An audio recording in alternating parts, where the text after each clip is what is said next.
ನಮಸ್ಕಾರ ಮಕ್ಕಳೇ. ಮಕ್ಕಳೇ, ಇವತ್ತು ಮತ್ತೊಂದು ವಿಭಿನ್ನ ಕಥೆಯೊಂದಿಗೆ ಬಂದಿದ್ದೇನೆ. ಇಂದಿನಿಂದ ನಾನು ಅಕ್ಬರ್ ಮತ್ತು ಬೀರಬಲ್ಲನ ಕಥೆಗಳೊಂದಿಗೆ ಪ್ರಾರಂಭ ಮಾಡ್ತಾಯಿದ್ದೀನಿ. ಮೊದಲನೇ ಕತೆ ಬೀರಬಲ್ಲನ ಬುದ್ಧಿವಂತಿಕೆ. ಏನಿದು ಕತೆ ಅಂತ ನೋಡ್ಕೊಂಬೋಣ. ಬಹಳ ವರ್ಷಗಳ ಹಿಂದೆ ಚಕ್ರವರ್ತಿ ಅಕ್ಬರ್ನ ಅರಮನೆಯಲ್ಲಿ ಬೀರ್ಬಲ್ ಎಂಬ ಬುದ್ಧಿವಂತ ಮಂತ್ರಿ ಇರ್ತಾನೆ. ಅವನ ಚಾತುರ್ಯ ಮತ್ತು ಸಮಯ ಪ್ರಜ್ಞೆಗೆ ದೇಶಾದ್ಯಂತ ಹೆಸರನ್ನು ಮಾಡಿರ್ತಾನೆ. ಒಂದು ದಿನ ಆಸ್ಥಾನದಲ್ಲಿ ಅಕ್ಬರ್ ರಾಜನು ತನ್ನ ಸಭೆಯಲ್ಲಿ ಎಲ್ಲರಿಗೂ ಒಂದು ಪ್ರಶ್ನೆಯನ್ನು ಕೇಳ್ತಾನೆ. ಈ ಜಗತ್ತಿನಲ್ಲಿ ಅತ್ಯಂತ ಶಕ್ತಿಶಾಲಿ ಯಾವುದು ಅಂತ. ಇದನ್ನು ಕೇಳಿದ ಕೆಲವರು ಸೇನೆ ಎಲ್ಲಕ್ಕಿಂತ ಶಕ್ತಿಶಾಲಿ ಅಂತ ಹೇಳ್ತಾರೆ. ಕೆಲವರು ಹಣ ಎಲ್ಲಕ್ಕಿಂತ ಶಕ್ತಿಶಾಲಿ ಅಂತ ಹೇಳ್ತಾರೆ. ಕೆಲವೊಬ್ಬರು ರಾಜನ ಅಧಿಕಾರ ಎಲ್ಲಕ್ಕಿಂತ ಶಕ್ತಿಶಾಲಿ ಅಂತ ಹೇಳ್ತಾರೆ. ಆದರೆ ಬೀರ್ಬಲ್ ಏನು ಮಾತಾಡದೆ ಕೂತಿರ್ತಾನೆ. ಆಗ ರಾಜ ಕೇಳ್ತಾನೆ, ಬೀರ್ಬಲ್ ನಿನ್ನ ಉತ್ತರ ಏನು ಅಂತ. ಅದಕ್ಕೆ ಬೀರ್ಬಲ್ ನಗುತ್ತಾ ಎದ್ದು ಹೇಳ್ತಾನೆ, ಮಹಾರಾಜರೇ, ಬುದ್ಧಿಯೇ ಜಗತ್ತಿನಲ್ಲಿ ಅತ್ಯಂತ ದೊಡ್ಡ ಶಕ್ತಿ ಅಂತ ಹೇಳ್ತಾನೆ. ಆಗ ರಾಜ ಮರುಪ್ರಶ್ನೆ ಮಾಡ್ತಾನೆ, ಅದನ್ನು ಹೇಗೆ ಸಾಬೀತು ಮಾಡ್ತೀಯಾ ಅಂತ. ಅದಕ್ಕೆ ಬೀರ್ಬಲ್ ಉತ್ತರ ಕೊಡ್ತಾನೆ, ಅನುಮತಿ ಕೊಡಿ, ನಾಳೆ ಅದನ್ನು ತೋರಿಸ್ತೇನೆ ಅಂತ. ಮಾರನೇ ದಿನ ಬೀರ್ಬಲ್ ಒಬ್ಬ ಬಲಿಷ್ಠ ಕುಸ್ತಿಪಟು ಅರಮನೆಗೆ ಕರ್ಕೊಂಬರ್ತಾನೆ. ಅವನ ಜೊತೆಗೆ ಒಬ್ಬ ದುರ್ಬಲ ವೃದ್ಧನನ್ನು ಕರ್ಕೊಂಬರ್ತಾನೆ.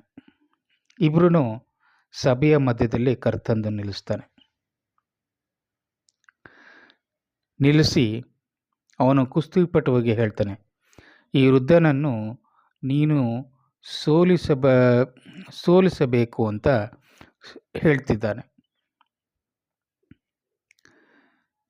ಆಗ ಕುಸ್ತಿಪಟುಗೆ ಕೋಪ ಬರುತ್ತೆ, ಈ ವೃದ್ಧ ನನ್ನನ್ನು ಸೋಲಿಸ್ತಾನ ಅಂತ. ಆಗ ಬೀರ್ಬಲ್ ಆ ವೃದ್ಧನ ಕಿವಿಯಲ್ಲಿ ಏನೋ ಗುಟ್ಟು ಹೇಳ್ತಾನೆ. ಆಗ ವೃದ್ಧನು ಅದನ್ನು ಶಾಂತ ಸ್ವಭಾವದಿಂದ ಕೇಳ್ಕೊತಾನೆ. ಇದನ್ನು ವೀಕ್ಷಿಸಿದ ಆ ಕುಸ್ತಿಪಟು ಒಮ್ಮೆ ಯೋಚನೆ ಮಾಡ್ತಾನೆ, ಈ ವೃದ್ಧನ ಬಳಿ ಏನೋ ರಹಸ್ಯ ತಂತ್ರ ಇದೆ, ಅದಕ್ಕೆ ಅವನು ಶಾಂತವಾಗಿ ನಿಂತಿದ್ದಾನೆ ಅಂತ ತಾನು ಭಯದಿಂದ ಹೋರಾಟವನ್ನೇ ಆರಂಭ ಮಾಡಲ್ಲ. ತಾನು ಸ್ತಬ್ಧವಾಗಿ ನಿಂತ್ಕೊಂಡ್ಬಿಡ್ತಾನೆ. ಅದನ್ನು ನೋಡಿ ಬೀರ್ಬಲ್ ರಾಜನಿಗೆ ಹೇಳ್ತಾನೆ, ಮಹಾರಾಜರೇ, ಬಲಿಷ್ಠನ ದೇಹದಲ್ಲಿ ಶಕ್ತಿ ಇತ್ತು, ಆದರೆ ವೃದ್ಧನ ಬಳಿ ಇದ್ದದ್ದು ಬುದ್ಧಿಯ ಶಕ್ತಿ ಮಾತ್ರ. ಕೇವಲ ಒಂದು ಯೋಚನೆಯಿಂದ ಬಲಿಷ್ಠನು ಮನಸ್ಸನ್ನು ಬದಲಾಯಿಸಿಕೊಂಡ